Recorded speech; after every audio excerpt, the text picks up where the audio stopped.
Oke, anak saya itu 12 tahun, perempuan, namanya Miranti. Dia itu ADHD, didiagnosa ADHD. Jadi dari kecil memang dia udah kelihatan berbeda karena gerakannya tuh awalnya saya pikir cuma hiperaktif lah. Gerakannya tuh sangat aktif ya. Kalau waktu masih bayi mau mandiin aja udah susah banget gitu. Kita nggak bisa masukin ke ember bayi itu nggak bisa. Jadi kita harus di luar ember dan kadang-kadang saya mandinya di taman belakang gitu supaya dia bisa kecipuk lebih bebas gitu ya. Itu kan masih bayi ya, jadi kita belum tahu apakah itu cuma sekedar hiperaktif aja atau apa gitu. Tapi kita udah tahu bahwa itu nggak biasa lah, karena digendong atau dipakein baju aja kita mesti pakai tenaga banyak gitu supaya bisa mendiamkan dia. Ibu saya juga bilang nih kayaknya kok kuat banget ya gitu kan. Tapi kita terus aja jalanin sampai umur 2 tahun, karena dia aktif banget, proses merangkaknya tuh sebentar banget, dia langsung bisa ini ya, aktif, makin jalan makin aktif banget gitu, sampai kita harus kalau dia kita bawa jalan gitu, yang jagain nggak bisa satu orang, mesti 1, 2, 3 orang karena dia bisa tiba-tiba lari ke sana gitu ya. Itu sampai umur 2,5 tahun itu akhirnya saya masukin ke playgroup, kemudian si gurunya bilang kayaknya ibu harus ke ini deh, cek gitu ya, ini kayaknya ada yang sedikit berbeda. Nah di situ karena masih kecil ada simptomsnya tuh katanya hiperaktif gitu kan. Terus setelah itu masuk ke Prateka. Jadi waktu itu yang agak bedanya dengan anak hiperaktif lain tuh adalah dia tuh kalau sama gurunya, misalnya dia nyaman sama satu gurunya nggak boleh kemana-mana, nggak boleh pegang murid lain, nggak boleh ninggalin dia harus nempel terus sama gurunya. Jadi kayak semacam self-centris, dia pokoknya nggak mau posesif lah gitu, semua harus ke dia gitu kan. Terus waktu itu udah dibilangin sih kayaknya dia ada kecenderungan ADHD gitu kan. Terus karena masih kecil, kita waktu itu mesti ngulang lagi kan, di assess lagi. Jadi waktu masuk apa sih namanya Prateka, di assess lagi masih ininya masih sama. Nah mulai terapi itu sejak Prateka sebetulnya. Jadi dari umur 3 tahun ya, dari 3 tahun tuh udah mulai terapi. Terus sampai TK di assess lagi masih ada itu juga. Jadi masih ada jadi terapi setelah TK itu kan tahun terus 2 tahun ya setelah TK itu masih simptomnya masih sama, masih ADHD. Nah jadi kita terusin terapinya. Nah waktu di TK itu dia cukup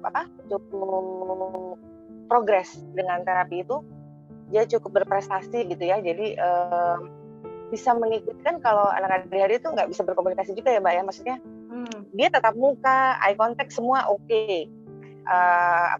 Kegiatan fisik dia oke. Tapi kalau ngomong tuh nggak pernah nyambung. Jadi kalau kita ngomong A, dia jawabnya B.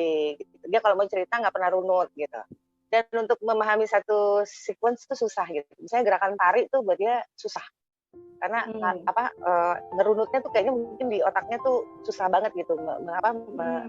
Gitunya ya. Nah tapi di TK itu dia bisa menghafal tarian waktu itu. Dia bisa menghafal tarian dan surat-surat Al-Quran ya waktu itu ya, beberapa surat pendek itu tuh udah bagus banget sebetulnya waktu itu.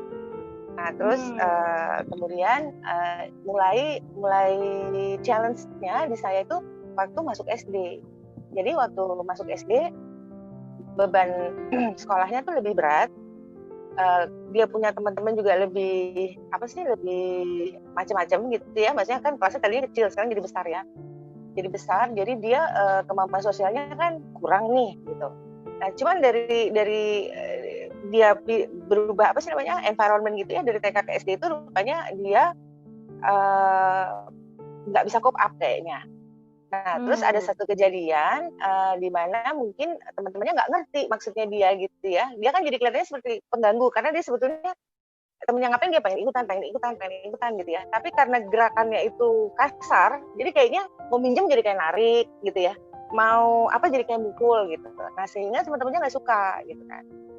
Nah waktu kejadiannya itu adalah pada waktu dia teman-temannya nggak bisa mengerti maksudnya dia, itu dia sempat kayak dibully gitu. Jadi maksudnya sebenarnya teman-temannya tuh kesel ya sama dia. Jadi dia dikunciin di dalam kelas sama teman-temannya. Dia dikunciin, terus udah gitu ditutup lah gitu pintunya, dia nggak bisa buka, dia panik.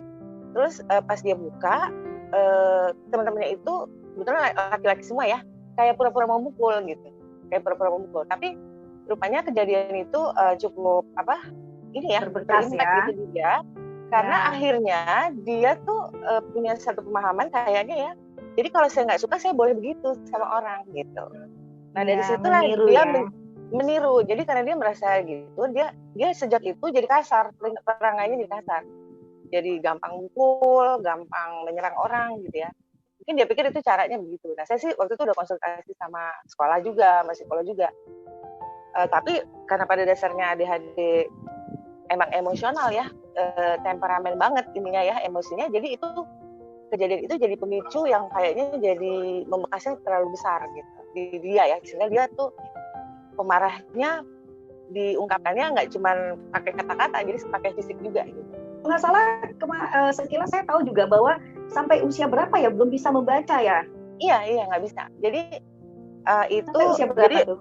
Sampai kelas 5 tuh belum bisa baca. Jadi belum bisa baca tulis karena dia nggak bisa konsentrasi. Nah jadi ada 2 challenge-nya selain konsentrasi adalah masalah emosi. Selalu itu yang jadi challenge buat saya ke anak ya.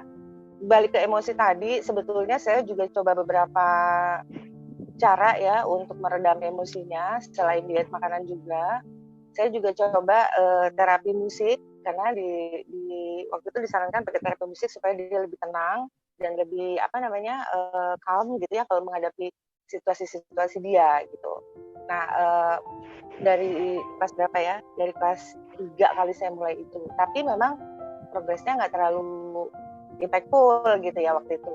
Setelah itu saya dikenalkan sama teknologi itu, sama teknologi Alpha Skin ya. Saya dikenalkan sama produk Alpha Skin waktu itu dari teman saya, teman SMA. Dia bilang, "Ri, ini ada alat yang dipakai, kemudian dia bisa menghasilkan gelombang alfa di dalam rumah Quantum ya." energi, ya betul. Quantum energi. Nah, memang dari terapi CB itu adalah sebetulnya itu kan terapi gelombang otak juga, Mbak. Jadi cuman kok saya ngerasa nggak terlalu progres gitu. Makanya kemudian saya pengen banget coba si Alpha Spin ini. Karena saya percaya dengan adanya gelombang alfa yang impact ke anak saya itu bisa membalance gelombang-gelombang yang ada di otaknya dia. Karena itu yang saya pelajari kan gelombang alfa bisa meredam amarah segala macam ya. Minimal itu aja gitu ya. Itu dulu bisa teredam. Nah, akhirnya saya pakai Alpha Spin itu dari 4 tahun lalu, dari kelas 4 ya, dari kelas 4. Jadi dari kelas 3 saya coba terapi musik, kemudian kelas 4 saya coba terapi Alpha Spin itu. Jadi setelah pakai Alpha Spin itu, saya merasa anak saya banyak kemajuan dari sisi tenangnya dulu ya, artinya dia bisa menahan banyak emosi, tapi nggak langsung gitu sih Mbak ya. Cuman yang sangat signifikan adalah dia kemudian bisa melihat atau menganalisa situasi di sekitar dia yang tadinya nggak nyambung gitu, yang kayaknya tadinya antara real nggak real gitu, sekarang akhirnya dia bisa lihat yang real tuh kayak apa gitu. Contohnya gini, jadi kalau misalnya dia berinteraksi dengan orang, terus dia melakukan sesuatu, orangnya nggak suka gitu, dia tuh tadinya nggak bisa ngerti orang itu nggak suka, dia nggak sense gitu, oh ini orang ini nggak suka nih kalau saya giniin gitu ya, dia nggak bisa melihat itu. Nah setelah pakai Alpha Spin, dia bisa tuh melihat orang, dia bilang misalnya, "Bu, kok si ini begini ya sama saya, emang kenapa ya, emang begini ya," gitu. Jadi dia bisa analisa tuh, mulai bisa baca orang, perilaku orang ke dia tuh karena apa gitu, tadinya nggak bisa gitu. Dan yang pasti itu membantu dia untuk konsentrasi, sehingga waktu kelas 5 dia mulai bisa membaca. Nah, jadi kan saya pakai kelas 4, kelas 5 mulai bisa membaca, belum bisa menulis ya Mbak, baru bisa membaca. Kemudian karena dia mulai bisa membaca situasi, ada juga kondisi-kondisi yang akhirnya dia jadi melihat realitas bahwa dia sebetulnya berbeda dengan yang lain. Dia menyadari itu di kelas 5 itu. Dia berbeda dengan yang lain. Dia nggak down, tapi dia nanya sama saya, "Ibu, ADHD itu apa?" Dia bilang, "Anak ADHD itu kenapa gitu, aku sakit apa," dia bilang gitu. Jadi saya jelasin sama dia bahwa kondisinya, aku bilang sih bukan nggak normal. Jadi aku bilang ADHD itu berarti kakak punya kelemahannya tuh ini, berarti kakak harus begini gitu. Kalau marah harus ditahan, kalau ini harus ini gitu. Itu saya ajarin yang basic aja.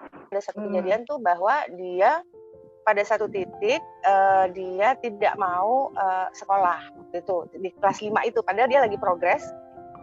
Kemudian di satu hari dia nggak mau sekolah, dia nggak mau ganti baju dan segala macam. Dia bilang saya nggak mau sekolah lagi di situ, dia bilang gitu. Nah pada waktu itu saya tanya kenapa, aku bilang karena dia bilang aku nggak punya temen bu, gitu. Temen aku nggak ada yang suka sama aku, dia bilang. Nah jadi sebetulnya karena dia sudah menyadari situasi-situasi yang real tadi, dia menyadari bahwa dia nggak di-accept, sebetulnya kurang di-accept lah, mungkin karena dia nggak bisa caranya bersosialisasi sama teman-temannya dengan cara yang normal lah gitu kan. Nah pada saat itu sebetulnya saya, karena kan anak ini lagi progres ya, saya punya harapan juga besar gitu kan, pengen anak ini begini-begini gitu. Tapi dia nggak mau, dia bilang saya nggak mau di sekolah itu lagi, dia bilang. Nah akhirnya saya mencoba untuk menurunkan ekspektasi saya sendiri ya, supaya nggak usah terlalu mengikuti apa yang saya mau gitu. Sehingga saya waktu itu tanya, jadi kakak mau sekolah di mana gitu? Di mana aja, pokoknya nggak di situ. Aku homeschooling juga nggak apa-apa, dia bilang gitu. Jadi waktu itu akhirnya saya merespon dan mensupport keinginannya dia gitu. Meskipun sebetulnya waktu itu dari kelas 5 mau naik kelas 6 kan sebetulnya tanggung banget ya. Abis itu udah mau lulus gitu. Nah itu saya tetap pindahkan dia ke sekolah lain. Ke sekolah yang kita cari formatnya lebih simpel dibandingin sekolah yang sebelumnya. Itu sih sebetulnya yang salah satu yang cukup signifikan yang dia minta, yang mungkin nggak sesuai dengan keinginan kita ya sebagai orang tua. Akhirnya kita ketemu satu sekolah yang mungkin sangat sederhana gitu ya, tapi anak ini happy banget di situ. Nah sejak pindah ke sekolah itu dia sekarang sudah bisa baca, sudah bisa menulis, dan sekarang di SMP ini sudah 7 bulanan ya, dia diminta gurunya untuk membantu membimbing anak-anak ABK yang TK. Kan jadi dia mengajarkan adik-adik yang TK itu membaca, menulis, kemudian ikut meng-countdown kalau adik-adiknya lagi istilahnya tantrum ya. Dia ikut bantu meredam adik-adiknya di sekolah gitu. Dan dia senang banget dan dia nggak bisa berhenti cerita tentang adik-adiknya dia, tentang muridnya dia bilang, karena dia bilang aku jadi teacher bu gitu. Ya itu sih yang saya kemarin jalankan, yang saya lihat banyak banget progresnya itu setelah terapi yang waktu ini yang terakhir ini sih Mbak Korea.